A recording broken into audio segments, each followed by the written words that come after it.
Hi, my name is Waceke Nduati and welcome to our vlog this week.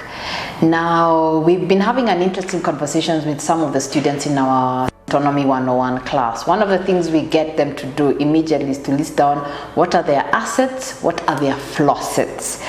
And the society we live in today, unfortunately, sometimes does not know the difference between an asset and a flosset. I'll give you an example. I had a consultation with a client recently, and he told me how he's been investing for the last 3 years. He told me about his house, he told me about his car, he told me about some electronics that I am not equipped to elaborate on. But I looked back and I told him none of those are assets, and he was very surprised, because an asset will work for you financially speaking. So what does an asset do? An asset will do 3 things. It will generate an income, number 1. Number 2, it will appreciate in value that you can one day sell and realize that value.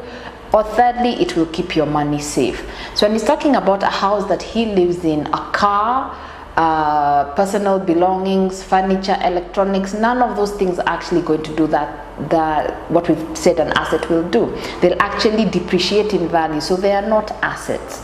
So remember, an asset is what will appreciate in value, create an income, or at the very least keep your money safe. Which brings us to a very emotional discussion we have all the time. Your car is not an asset. Your home that you live in is not an asset.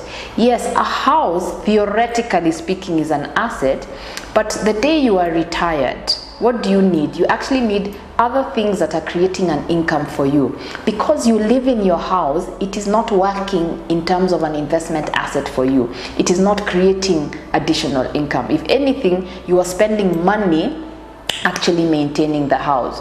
So to be able to put bread and butter on your plate the day you actually do retire, you will actually need other things that are actually giving you an income. Wealth creation and to create wealth is really about measuring what do I actually have financially that will work for me.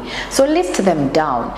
And instead of us focusing on spending our fruitful working years on accumulating material things that are in fact not assets, what we should actually be consciously doing is progressively building things that will generate value for us. The society we live in today tells us to acquire the things that are nice to look at, the nice clothes to wear, the nice car, and continuously keep upgrading the car, the nice lifestyle, the nice home.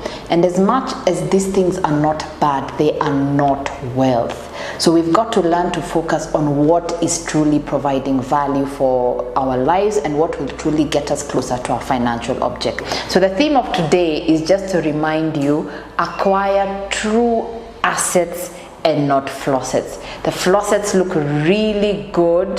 They make people pay you a lot of attention, but financially speaking, they are not working for you. So choose your path, assets versus flossets. Please remember to subscribe to our YouTube channel.